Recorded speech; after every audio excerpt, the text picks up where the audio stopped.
Recording. Hi, everyone. My name is Melissa Reynolds, and I have been in the health and wellness world for a long time.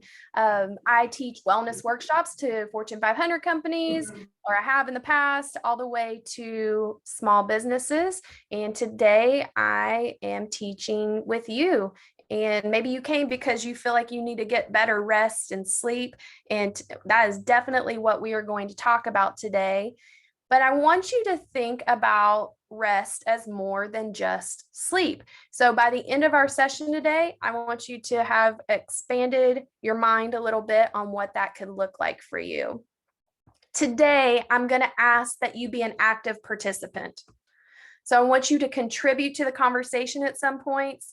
Sometimes I'm going to have you write something down. So if you have a scrap piece of paper near, or maybe you just want to create a note on your phone for today's session, I'm going to have you be an active participant today. So sometimes, like I said, you'll be writing something down. Sometimes I might want you to enter it into the chat, but whatever it is, please stick with me today. And I hope that you're able to gain some information and hopefully get some good rest after this and a good night's rest.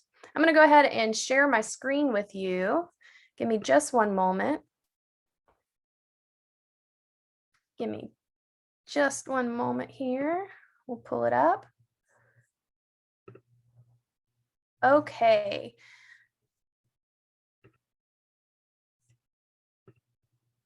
All right. Hopefully everybody can see this. We're going to talk about how rest and sleep can restore your health and well-being. But first, I want to ask you a few questions. Let's check in on your rest and your sleep patterns. Hi, everybody. I can see a few people now, I think. Hope you're doing well. Welcome. So I just saw somebody walk in. If you didn't hear me, really, I'm asking that you become an active participant in today's session. And Kevin, maybe today, if people speak up, since it seems like some are just watching on the big screen, if you can type into the chat, maybe some answers that they're saying out loud. Okay, great. And that would help me get a little bit of feedback since we're doing this in a larger group setting today and not everyone is on Zoom individually. So again, pull out a notebook or a piece of paper, type a note on your phone. Let's do a little mini assessment. So a few questions to start. When you think of the word rest, and when you think of the word sleep, do you think of the same thing? So what does that look like for you? Are rest and sleep the same thing for you? And actually, I can see you guys. If rest and sleep are the same for you, can you raise your hand? All right.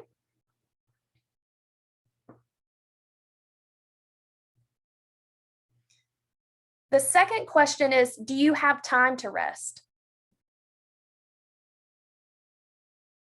Do you feel like you have time to rest here? And that's just a simple yes or no.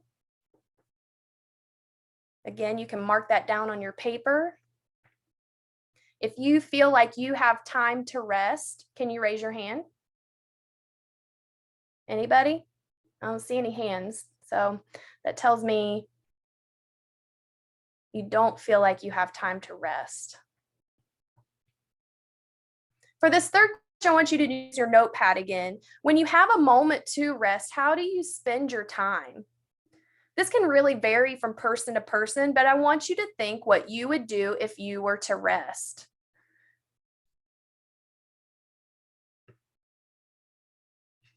So if you have a moment, what do you do with your time?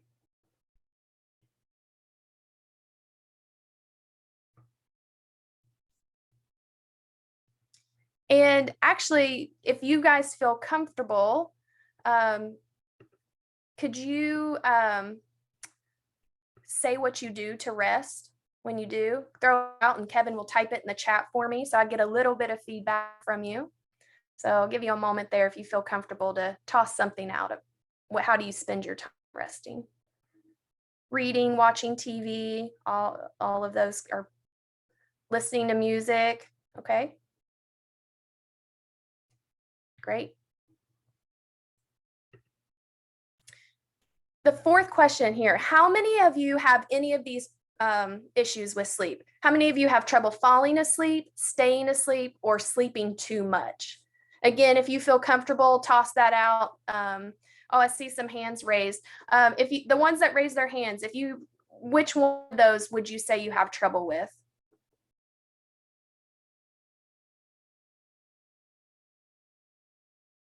Staying asleep. That's a big one for all three of these are big, but that's a big one for a lot of people.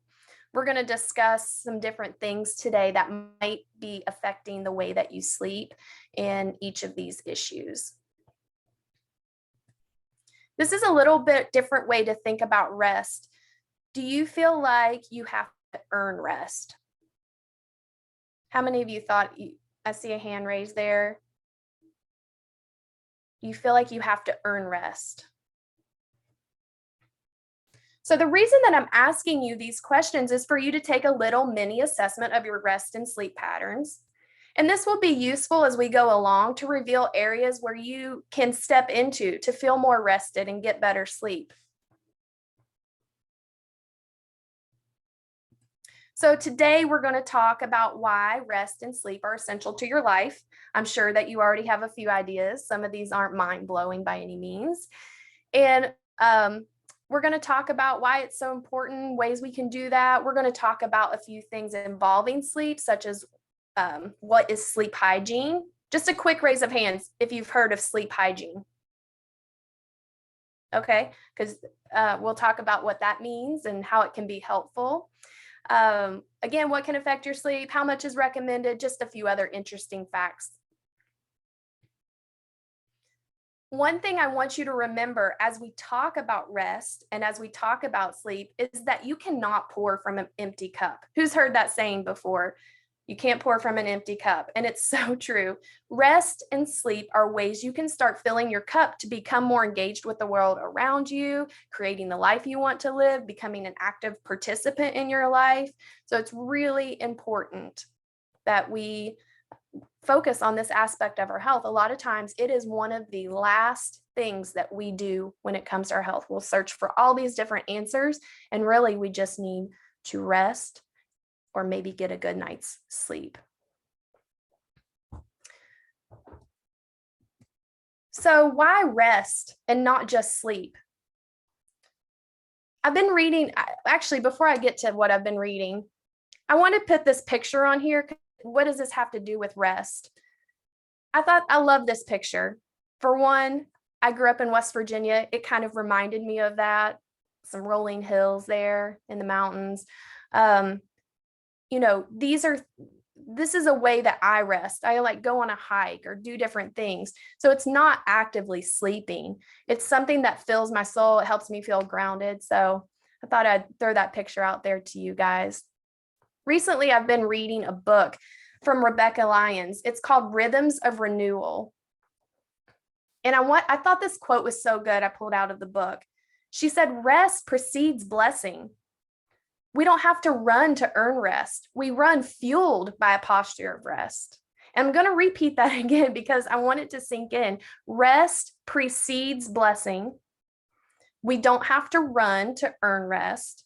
We run fueled by a posture of rest. And I just thought, wow, what a way to think about rest. So many times we feel like we need to get everything finished and then we can have a moment to ourselves. What she's saying is take some time to rest so you can do all that you want and that you need to do, fully committed, fully engaged. Usually those things are things like work. Those are the main ones that come up for me, usually work, caring for children, for people, achieving different goals. Goals could be anything from making a good grade in a class, attaining a certain job and whatnot. So really, coming from a posture of rest. Don't feel like you just have to run, and then you're burnout. So really, that's what I thought that was such a refreshing way to think about rest. sometimes we need an invitation to things that we didn't even know we needed an invitation to. I know I've had moments in my life where I've had conversations with friends and all they say is, it's okay to feel that way, or it's okay to not do it all. So this is your official invite. Give this gift to yourself. Your body, your mind, and your spirit will really thank you. And we'll see how these all work together going forward in our chat today. So start, as Rebecca would say, start from a posture of rest. I've mentioned a few different ways to give you guys visuals of rest. We've had posture of rest, pouring from an empty cup, which is not great. But I want to give you one more way to think about rest. When you get on an airplane, I've mentioned this previous, if you've listened to any of my other workshops, when you get on an airplane, the flight attendant gives you some instructions. And one thing they tell you is if anything were to go wrong, oxygen mask will drop from the ceiling. Who's all heard this spiel before? You got on a plane, you've heard them talk about the oxygen mask. And what they tell you to do first is to put your own on first. And then you're able to help others around you. You're able to do what you need to do. You're not going to be passing out. So I want you to view rest as the oxygen that you need to keep going. So here are a few ways that you can rest. I'm going to give you several ideas. It's not just lying there, although if that's something that you want to do, you certainly can. I'm going to talk about a nap here real quick at the end. But here's some ways that you can fill up, feel full, feel like you're coming from a posture of rest. Things like taking a walk, spending time with a loved one. Hopefully that you're spending time with people who you walk away thinking, wow, I feel renewed and refreshed from these conversations that I'm having. So the people that you surround yourself with can help you feel rested.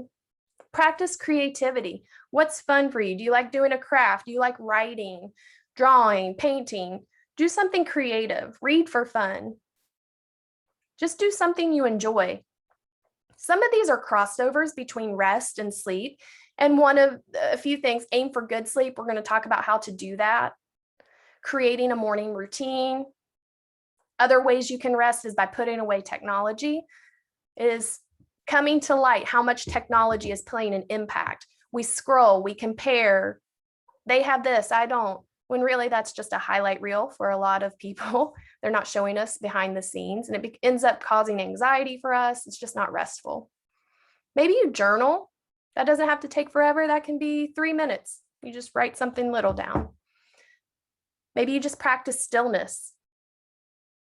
You might get a cup of tea in the morning, a cup of coffee, go outside, sit on your step, back deck, porch, whatever. You listen to the nature and the sounds around you. Everything's waking up. Practicing mindfulness, that can be something like a body scan. You close your eyes. You start noticing from your head to your toes how you're feeling. You do some deep breathing, maybe. I didn't put that one on the list. So there's a lot of different ways that you can practice rest. These are just a few ways. I thought it might be helpful to give you some that don't necessarily cost money. Let me go to my next slide here. I wanted you guys to hear from a licensed counselor. Recently, I interviewed I have a friend, and we interviewed a licensed counselor. Her name is Catherine Harrison. And she was talking about rest and how that fills you up and why it's so necessary. So I thought it would be good for you guys to hear about her thoughts on rest. And Kevin, if you cannot hear this, please let me know, but it's just a short clip here.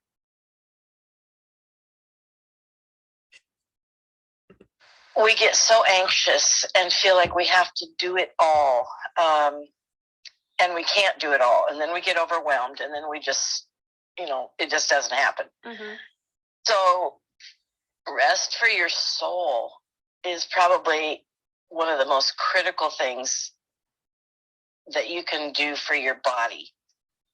Because it's all connected, right? Your body, your mind, your soul, your heart, the whole thing. Right. And when your soul is at peace and at rest, the whole rest of all your other functions, your body, your mind, whatever, they all kind of settle into place. I love how she mentioned how everything kind of settles into place when you feel at rest. She mentioned your body, your mind, your soul. There's a lot of different areas of health, right? It's not just our physical body. Mental health is a big hot topic, and it has been for several years now. You know, getting to a place where you can rest, like we mentioned, to fuel yourself going forward, having everything just settle. Doesn't that sound so peaceful? So I hope that you guys gain something from her wisdom, and that you're able to start putting into practice some rest. This takes a little bit of work sometimes, right? We fill our days, we don't leave any margin, or we don't think we have margin, but we haven't considered some opportunities for us to cut back on certain things. I know for me, scrolling is a big one, and I'm sure that it is for a lot of people. So that's something that maybe you cut your apps off at a certain time. Our phones have a lot of capabilities, and setting restrictions on apps are one of them. I've done that for myself. It has been helpful. So I would challenge you to. We get so anxious. I would challenge you to think of what is one area of rest you'd like to incorporate into your days. I put days down there. For some people, you might start with something that you do weekly. So what is one area of rest you'd like to incorporate into your days or your weeks? It could be something as simple as 30 minutes to start with. I know some people who take a whole day of rest. That takes a lot of discipline and work, but what is an area you'd like to incorporate? And if you don't mind throwing that out, that would be great. Maybe Kevin can put that in the chat again if you guys feel comfortable throwing that out. I can no longer see you, so hopefully we can. Taking breaks during work. You know, there's a lot of benefit to that one. A lot of times if we're working, our creativity goes down. And even if you just walk outside, get some fresh air, maybe you take a short little loop around a building if you feel comfortable, there's a lot of benefit to taking some breaks during work. That's a great one. Thanks for sharing. Anybody else? Yes, you need some sort of break rather than just moving from one thing to the next.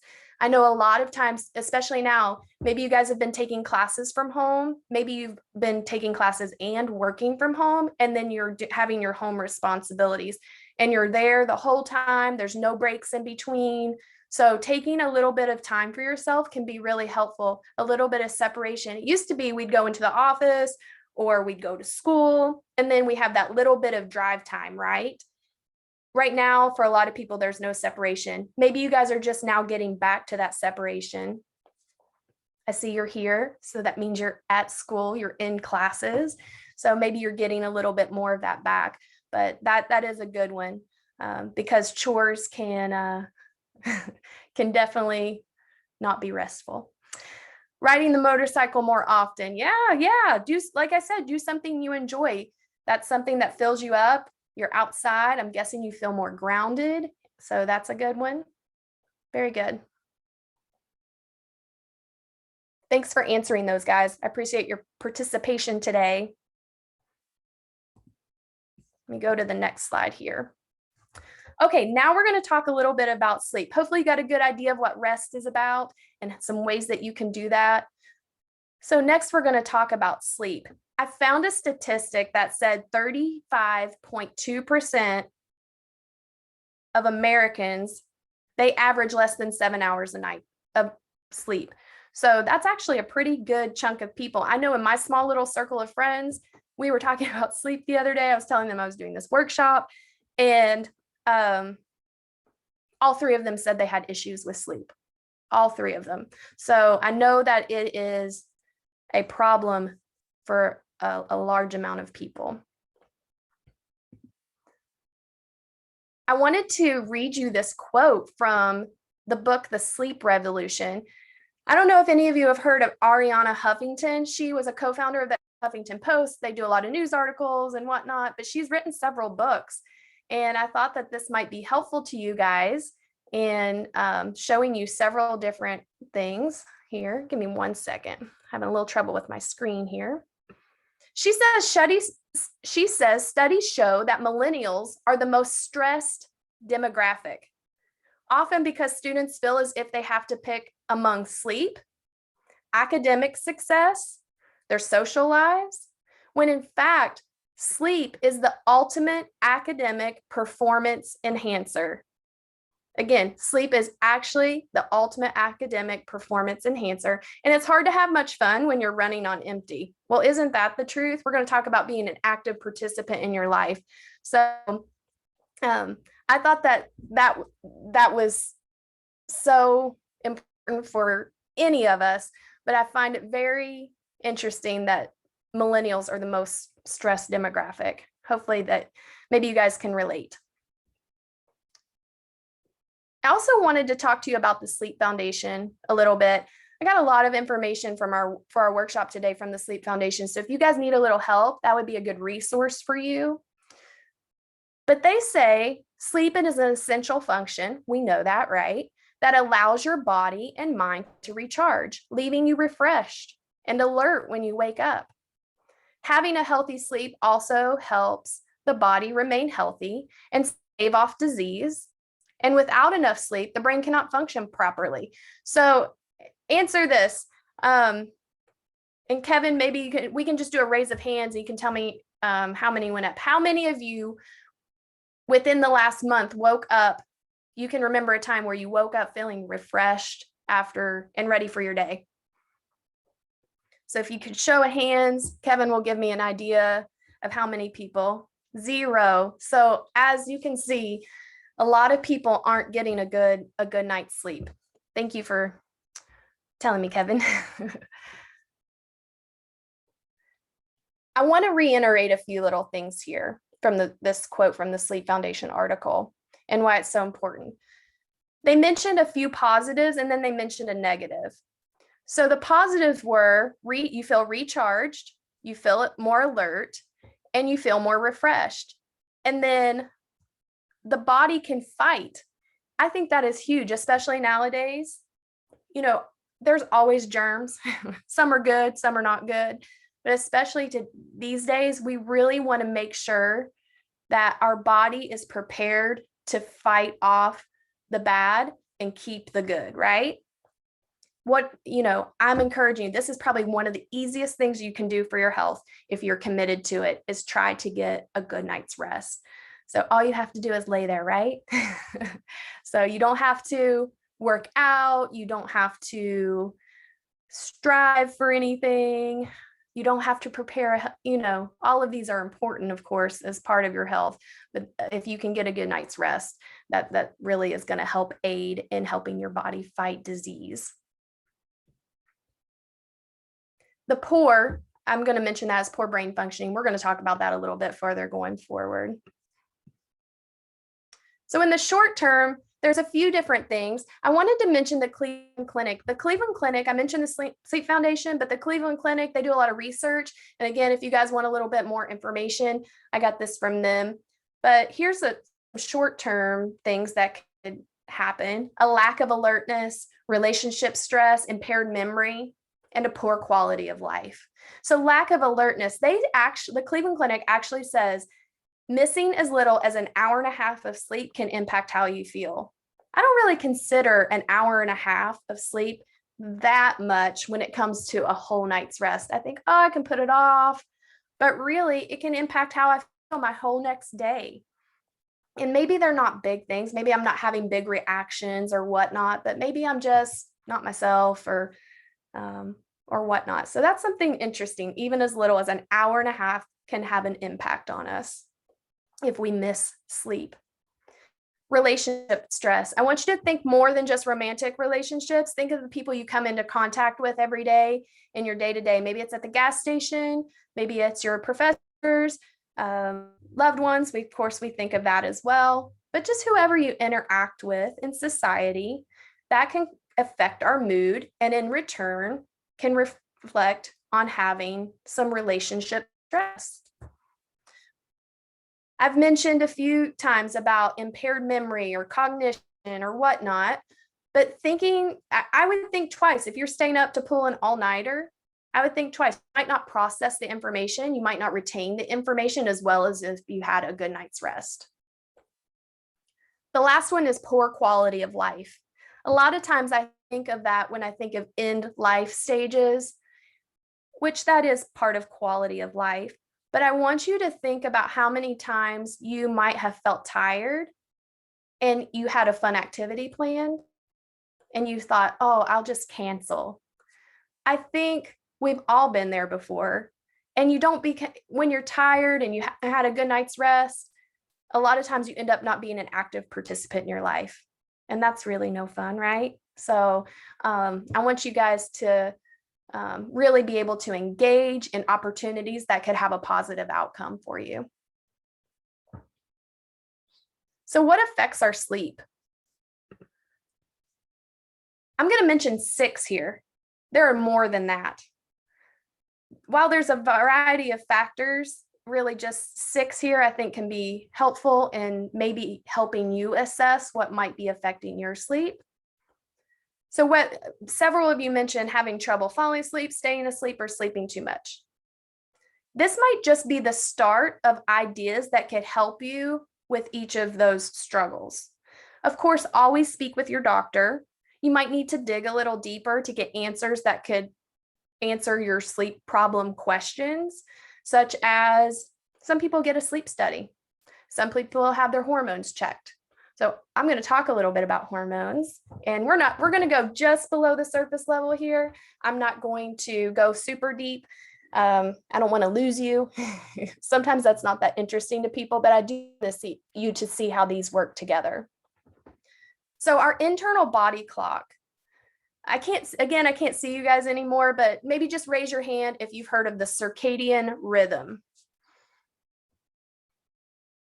Anyone in the room, Kevin, raise their hands for circadian rhythm yes, a couple. Okay, great. So this is essentially your body clock. I wanted to mention this one first because what I'm going to talk about after this are all different factors that play an impact on your circadian rhythm. So think of your circadian rhythm. It's really just a 24-hour cycle. Sometimes you're awake, sometimes you're asleep. There's different things that can affect that, which we'll talk about. It can actually affect many bodily functions, from your hormones to your eating habits, just to name a few things. So we want your natural body rhythm to stay on track, keep you healthy, functioning properly. Again, we want you to be an active participant in your life. So here's a few things that can play an impact. Light. We sometimes think of that. So when light comes into your room in the morning, you're naturally waking. At night, the sun goes down, you start getting a little groggy. That all makes sense to us, right? But there's different factors that come in as time has gone on. Devices are a big one. Devices like your phone, your TV, they emit a blue light. And I saw some interesting information from Harvard Health and also from the Sleep Foundation. They essentially said the same thing, but from Harvard, they said exposure to light suppresses secretion of melatonin. Sometimes people take melatonin tablets to help them sleep, but melatonin is a hormone that influences the circadian rhythm, again, the body clock. And then the Sleep Foundation says, again, essentially the same thing. Blue light suppresses the body's release of melatonin, a hormone that can make us feel drowsy. So while that might be helpful, blue light might be helpful during certain times during the day, it becomes unhelpful at night if we're trying to sleep. So these are some things to consider when, if you need to put up your phone an hour before bed, don't lay in bed just looking at TikTok or, YouTube or Instagram, whatever, that light, the blue light that it's emitting, can actually not be helpful when trying to fall asleep. I did want to mention pain, because for a lot of people, they might have some disease, or maybe they got in a car accident and they're in some pain. That can definitely affect sleep. And I would work with your doctor on that. But something that can be helpful that does not cost money, maybe some deep breathing, some mindfulness if you're experiencing painful episodes. The Sleep Foundation recommended some of those. Okay, this is another one that we're going to dig a little bit below the surface: stress and anxiety.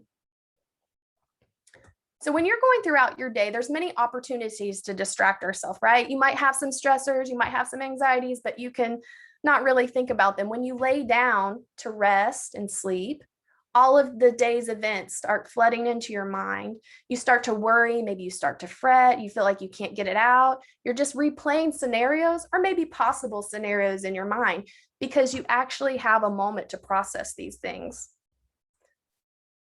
People a lot of times have a hard time falling asleep or staying asleep because their mind just keeps going. So I want to take I'm going to diverge just a little bit, but I'm going to bring it back. And we talked about melatonin and how that can play an impact on our sleep.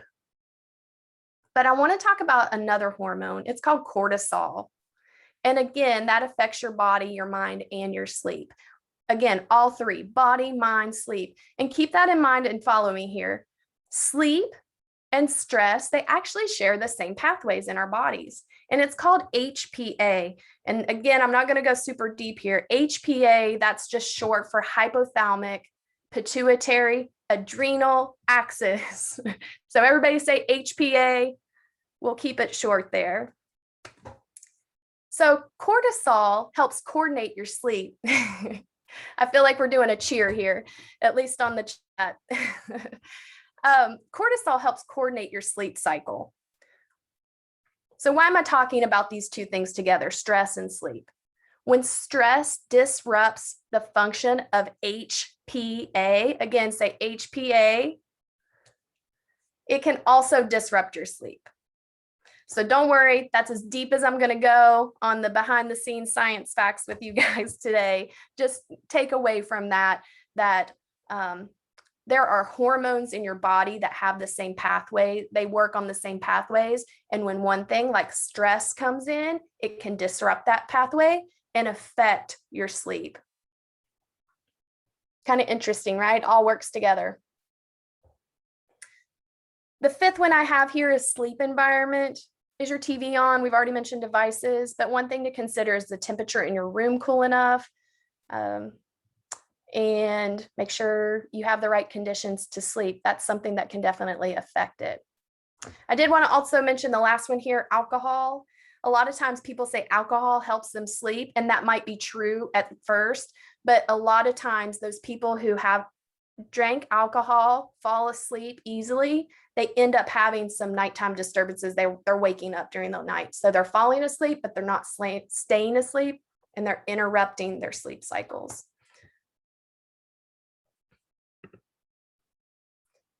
So I want to encourage you to avoid working from a sleep deficit. Sleep can actually help set you up for success. And when we don't have sufficient sleep, our bodies and minds react, or they don't. As you can see, people fall asleep at the wheel all the time. Maybe you're not retaining information well, and you've studied, but you didn't get enough rest. You didn't do that great on a test the next day. So try to not work from a sleep deficit. Make it an essential part of your health. I feel like this is an easy one to convince people to do. I told you at the beginning, I asked you who knew about sleep hygiene, and I don't think I saw anybody raise their hand. So I wanted to give you guys some basic ideas on things that don't, again, necessarily always cost money to help you get a better night's rest. If you're unsure what sleep hygiene is, it's really just a series of routines that you can do to help you sleep better.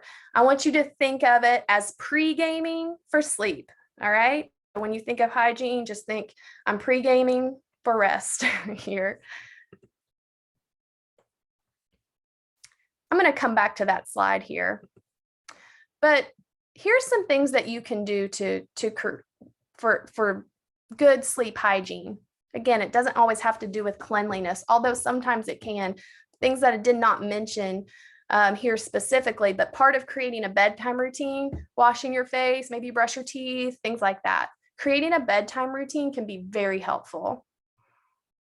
Actually choose a time to go to bed and really stick to it, even on the weekends. That's important. Wake up at the same time each day. So you've slept on the other side of it, you're waking up at the same time. I've mentioned several times disconnecting from devices. Choosing a comfortable bedroom temperature, avoiding caffeine and alcohol, avoiding smoking, all different things that can be really, really helpful. So how much sleep do you need? This is just a general idea of what you might need. The Sleep Foundation says 7 to 9 hours. If you're in the 18 to 64 age range, again, it can vary from person to person, I believe they said, but generally around 7 to 9 hours. Curious if you guys are still there, how many hours do you average in a night? Just toss it out.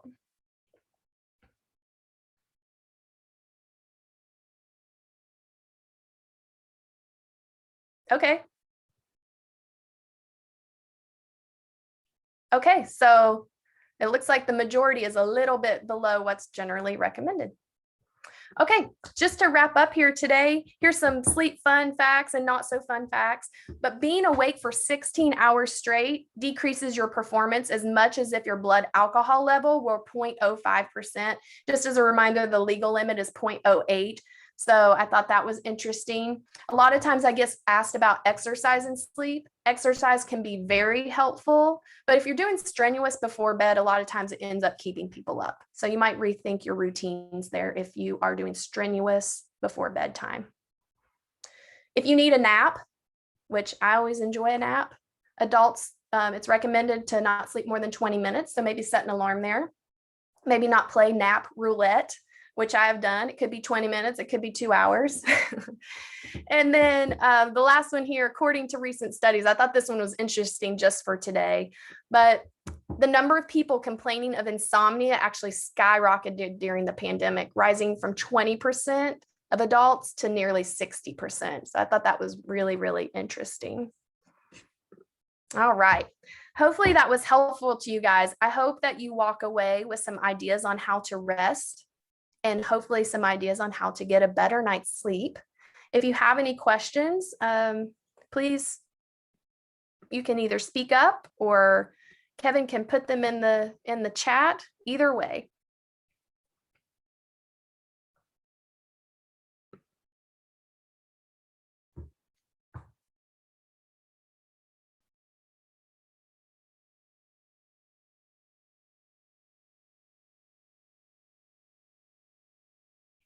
And Kevin, if you're speaking, I cannot hear you. Supplements, are they good or bad? Supplement, I mentioned melatonin, how sometimes people take melatonin. I don't recommend that, and just personally, unless you talk with a doctor first.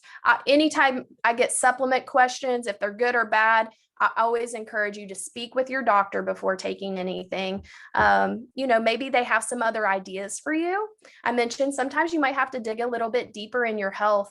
Maybe it's hormonal. Maybe you just need a sleep study. Maybe there's something else going on medically. So before you take any supplements, chat with your physician on that for sure.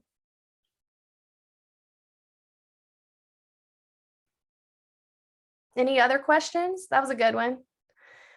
Yes, I can't remember the statistic I saw on sleep apnea, but it was a large amount of people that are experiencing that. And I think that is something that is just coming to light in the last several years, and people that are diagnosed with sleep apnea are actually getting some good rest because there's some options out there to help you. Again, a lot of times you have to talk with your doctor to see if you have that. But yeah, I'm sorry you're experiencing that, and hopefully you're getting some retrieval from it.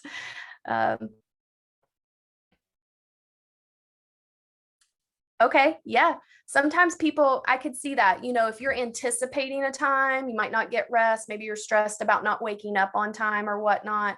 But a lot of times people, I know my mother, for instance, she says that she doesn't really have to set an alarm. She can just think, I need to wake up at 7. And she repeats 7 o'clock over and over and she wakes up at 7. So it just really depends person to person. I can never do that. I would be so late to everything. You kind of have to figure out what works for you. This isn't a one size fits all by any means. Thanks for mentioning that, because that isn't one that normally people think of getting better rest if an alarm's not set. Sometimes that's also because we don't have anything to do the next day. All right. Well, thank you guys for attending. Appreciate your time, and let me know further if you have any questions.